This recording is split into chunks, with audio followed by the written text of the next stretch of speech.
ಬೆಂಗಳೂರಿನ ಹೊಸಕೋಟೆ ತಾಲೂಕು ಭಕ್ತರಹಳ್ಳಿಯಲ್ಲಿರುವ ಶ್ರೀ ವೇಣುಗೋಪಾಲಸ್ವಾಮಿ ದೇವಾಲಯದಲ್ಲಿ ರುಕ್ಮಿಣಿ ಸತ್ಯಭಾಮ ಸಮೇತ ಶ್ರೀ ವೇಣುಗೋಪಾಲಸ್ವಾಮಿಗೆ ಕಲ್ಯಾಣೋತ್ಸವ ಕಾರ್ಯಕ್ರಮ ನಡೆಸಲಾಯಿತು. ಬಹಳ ಪುರಾತನ ಕಾಲದಿಂದ ಗ್ರಾಮದಲ್ಲಿ ನೆಲೆಸಿರುವ ಶ್ರೀ ವೇಣುಗೋಪಾಲಸ್ವಾಮಿಗೆ ಗ್ರಾಮಸ್ಥರೆಲ್ಲರೂ ಸೇರಿ ದೇವಾಲಯದ ನೂತನ ಕಟ್ಟಡವನ್ನು ಜೀರ್ಣೋದ್ಧಾರ ನೆರವೇರಿಸಿದ್ದರು. ಶ್ರೀ ವೇಣುಗೋಪಾಲಸ್ವಾಮಿ ಆಶಯದಂತೆ ಭಕ್ತರೆಲ್ಲರೂ ಸೇರಿ ರುಕ್ಮಿಣಿ ಸತ್ಯಭಾಮ ಸಮೇತ ಕಲ್ಯಾಣೋತ್ಸವ ಕಾರ್ಯಕ್ರಮವನ್ನು ನೆರವೇರಿಸಿದರು.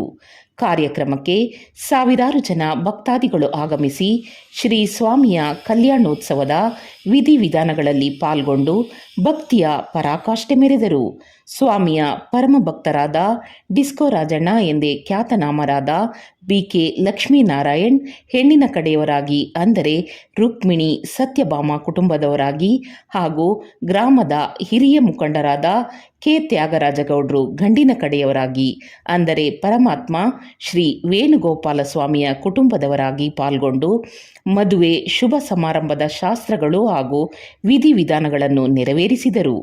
ಕಲ್ಯಾಣೋತ್ಸವ ಕಾರ್ಯಕ್ರಮ ನೆರವೇರಿಸುವಲ್ಲಿ ಅನುಭವ ಹೊಂದಿರುವ ಪಂಡಿತರಾದ ರಾಘು ತಂಡದ ಪುರೋಹಿತರು ಸ್ವಾಮಿಯ ಕಲ್ಯಾಣೋತ್ಸವವನ್ನು ವಿಜೃಂಭಣೆಯಿಂದ ನೆರವೇರಿಸಿ ಆಗಮಿಸಿದ ಭಕ್ತರೆಲ್ಲರಿಗೂ ಭಕ್ತಿಯ ರಸದೌತಣ ನೀಡಿದರು. ಶಾಸ್ತ್ರೋಕ್ತವಾಗಿ ಮದುವೆ ಸಮಾರಂಭ ಮುಗಿದ ನಂತರ ಆಗಮಿಸಿದ ಭಕ್ತರೆಲ್ಲರಿಗೂ ಕೂಡ ಮದುವೆ ಮನೆಯ ಭಕ್ಷ್ಯ ಭೋಜನಗಳನ್ನು ಎಲ್ಲರಿಗೂ ಉಣಬಡಿಸಲಾಯಿತು. ಒಟ್ಟಾರೆಯಾಗಿ ಭಕ್ತರಹಳ್ಳಿ ಗ್ರಾಮದಲ್ಲಿ ನಡೆದ ಕಲ್ಯಾಣೋತ್ಸವ ಕಾರ್ಯಕ್ರಮ ಸಂಪೂರ್ಣ ಗ್ರಾಮದ ಹಬ್ಬವಾಗಿ ನೆರವೇರಿದ್ದು ವಿಶೇಷ. ಸರ್ವೇ ಜನಃ ಸುಖಿನೋ ಭವಂತು. ಹೊಸಕೋಟೆ ತಾಲೂಕು ಭಕ್ತರಹಳ್ಳಿ ಗ್ರಾಮ ಅಂತೇಳಿ ಶ್ರೀ ರಾಧಾ ರುಕ್ಮಿಣಿ ಸಮೇತ ವೇಣುಗೋಪಾಲ ಸ್ವಾಮಿ ದೇವಸ್ಥಾನ ಅಂತೇಳಿ, ಇದು ಸುಮಾರು 120-130 ವರ್ಷದ ಇತಿಹಾಸದ ದೇವಸ್ಥಾನ, ಹಳೆ ದೇವಸ್ಥಾನ ಇದು. ಅದನ್ನು ನಾವು 2ನೇ ಸಲ ಇನಾಗ್ರೇಷನ್ ಮಾಡಿ ಎಲ್ಲ ಮಾಡಿ ದೇವ್ರನ್ನ ಕುಳಿಸಿ ಎಲ್ಲ ಇದು ಮಾಡಿದ್ವಿ. ಆವಾಗಿಂದ ನಾವು ಕಲ್ಯಾಣೋತ್ಸವ ಅನ್ನೋದು ಮಾಡಿರಲಿಲ್ಲ. ಈಗ ಆ ಪರಮಾತ್ಮನಿಗೆ ಒಂದು ಕಲ್ಯಾಣೋತ್ಸವ ಮಾಡಬೇಕು ಅಂತೇಳಿ ಊರಿನ ಪ್ರಮುಖರೆಲ್ಲ ಸೇರಿ, ಅಕ್ಕಪಕ್ಕದ ಗ್ರಾಮಸ್ಥರೆಲ್ಲ ಸೇರಿ ಈ ರಾಧಾ ರುಕ್ಮಿಣಿ ಸಮೇತ, ಅಂದರೆ ರಾಧಾ ರುಕ್ಮಿಣಿ ಸತ್ಯಭಾಮ ಸಮೇತ ಶ್ರೀ ವೇಣುಗೋಪಾಲ ಸ್ವಾಮಿಗೆ ಕಲ್ಯಾಣೋತ್ಸವ ಇವತ್ತು ಭಾಳ ವಿಜೃಂಭಣೆಯಿಂದ ಆಚರಣೆ ಮಾಡಿದ್ದೀವಿ ಸರ್.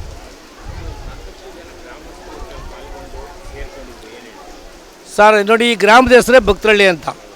ಈ ಭಕ್ತರಹಳ್ಳಿ ಅಂತಂದರೆ ನಾವೇನೇ ಜಗಳ ಇರಲಿ, ಗಲಾಟೆ ಇರಲಿ, ಎಂಥದ್ದಿರಲಿ, ಇಂಥ ಕಾರ್ಯಕ್ರಮಗಳಲ್ಲಿ ಯಾರು ಹಿಂದೆ ಮುಂದೆ ಹೋಗಲ್ಲ. ಯಾಕಂತಂದರೆ ಎಲ್ಲ ಒಗ್ಗಟ್ಟಾಗಿ ಊರೆಲ್ಲ ಸೇರಿ ಮಾಡೋಂಥ ಹಬ್ಬ ಇದು. ಈ ಕಲ್ಯಾಣೋತ್ಸವಕ್ಕೆ ಸಚಿವರಾದಂಥ ಇದು MLA ಆದಂಥ ಬಚ್ಚಗೌಡರು, ಶರತ್ ಬಚ್ಚಗೌಡರು ಬಂದಿದ್ದರು, ಅನೇಕ ಗಣ್ಯರು ಬಂದಿದ್ದರು, ಆಗ ಅಕ್ಕಪಕ್ಕದ ಪ್ರಮುಖ ಲೀಡ್ರುಗಳು ಬಂದಿದ್ದರು. ಈ ಊರಿನ ಮುಖ್ಯಸ್ಥರು, ಊರಿನವರೆಲ್ಲ ಸೇರಿ ಈ ಹಬ್ಬನ, ಈ ದೇವಸ್ಥಾನನ ಚೆನ್ನಾಗಿ ಮಾಡ್ತೀವಿ ಸರ್.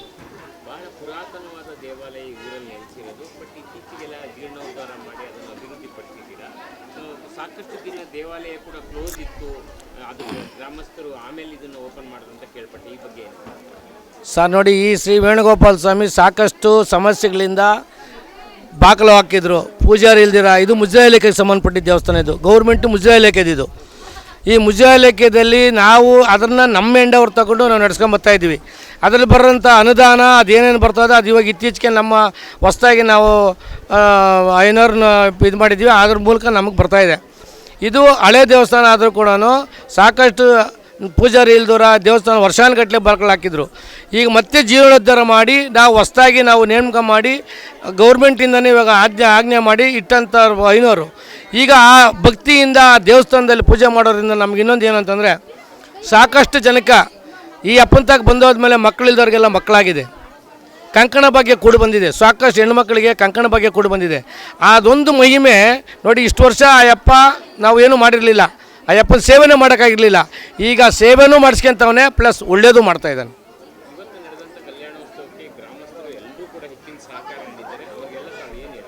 ಸರ್ ಇದು ನೋಡಿ, ಇವತ್ತು ನಮ್ಮ ಗ್ರಾಮಸ್ಥರು ಎಲ್ಲರೂ ಬೆಳಗ್ಗೆಯಿಂದ ಶ್ರದ್ಧಾ ಭಕ್ತಿಯಿಂದ ಕಲ್ಯಾಣೋತ್ಸವಕ್ಕೆ ಪಾಲ್ಗೊಂಡು ಯಾವುದೇ ಒಂದು ಇದಿಲ್ದಂಗೆ ನಿಶ್ಶಬ್ದವಾಗಿ ಮುಂದುವರಿಸಿ ಈ ಭಗವಂತನ ಒಂದು ಕೃಪೆಗೆ ಪಾತ್ರರಾಗಿ ಎಲ್ಲರೂ ಸಹಕಾರ ಕೊಟ್ಟು ಮಾಡಿದ್ದಾರೆ. ಇದಾದಮೇಲೆ ಮಹಾಮಂಗಳಾರತಿ ಆಯಿತು, ಮಂಗಳಾರತಿ ಆದಮೇಲೆ ಊಟ ಆಯಿತು. ನೋಡಿ, ಇನ್ನೊಂದು ಹೇಳ್ತೀವಿ ನೋಡಿ ಸ್ವಾಮಿ, ನಮ್ಗೆ ವಿಶೇಷವಾಗಿ ಇವತ್ತು ಯಾರೋ ಒಬ್ಬರು ಭಕ್ತಾದಿಗಳು ತಿರುಪತಿಯಿಂದ 150 ಲಡ್ಡು ತರಿಸ್ಕೊಟ್ಟಿದ್ದಾರೆ ನಮ್ಮ ಶ್ರೀನಿವಾಸನಿಗೆ. ಅಂದರೆ ನಮ್ಮದಲ್ಲ, ಅದು ಆ ಭಗವಂತ ತರಿಸ್ಕೊಂಡಿದ್ದಾನೆ. ಹಾಗಾಗಿ ಇಡೀ ಭಕ್ತರಳ್ಳಿ ಗ್ರಾಮಸ್ಥರೆಲ್ಲರಿಗೂ ನಾನು ಅಭಿನಂದನೆಗಳು ಸಲ್ಲಿಸುತ್ತಾ, ಎಲ್ಲರೂ ನಮ್ಮೂರಿನಲ್ಲಿರೋ ಸರ್ವರು ಸಹಕರಿಸಿ ನಾವು ಕಲ್ಯಾಣೋತ್ಸವ ಮಾಡಬೇಕು ದೇವ್ರ ನಮ್ಮ ಬಗ್ಗೆ ಅಂತ ಹೇಳಿದ್ಮೇಲೆ ನಾವು ಎಲ್ಲರೂ ಇದು ಮಾಡಿ ಇದನ್ನ ಏರ್ಪಾಟಿ ಎಲ್ಲರನ್ನೂ ಕರೆದು ನಾವು ಕಲ್ಯಾಣವನ್ನು ಎಲ್ಲರೂ ಬಂದು ನಮ್ಗೆ ಸಹಕರಿಸಿ ಕಲ್ಯಾಣೋತ್ಸವನ ಯಶಸ್ವಿಯಾಗಿ ನಡೆಸ್ಕೊಟ್ಟಿದ್ದಾರೆ. ಈ ವಿಷಯವಾಗಿ ಸುಮಾರು 4 ವರ್ಷದಿಂದ ನಾವು ಕಲ್ಯಾಣೋತ್ಸವ ಮಾಡಬೇಕು ಅಂತ ಪ್ರಯತ್ನ ಹೇಳ್ಕೊಂಡಿದ್ರೆ ಪ್ರಯತ್ನ ಈಗೊಂದು 3-4 ತಿಂಗಳಿಂದ ಪ್ರಯತ್ನ ಪಟ್ಟು ಮಾಡಿದ್ದೀರಿ. ಭಗವಂತನ ಸಂಕಲ್ಪ, ನಮ್ಮದೇನಿಲ್ಲ.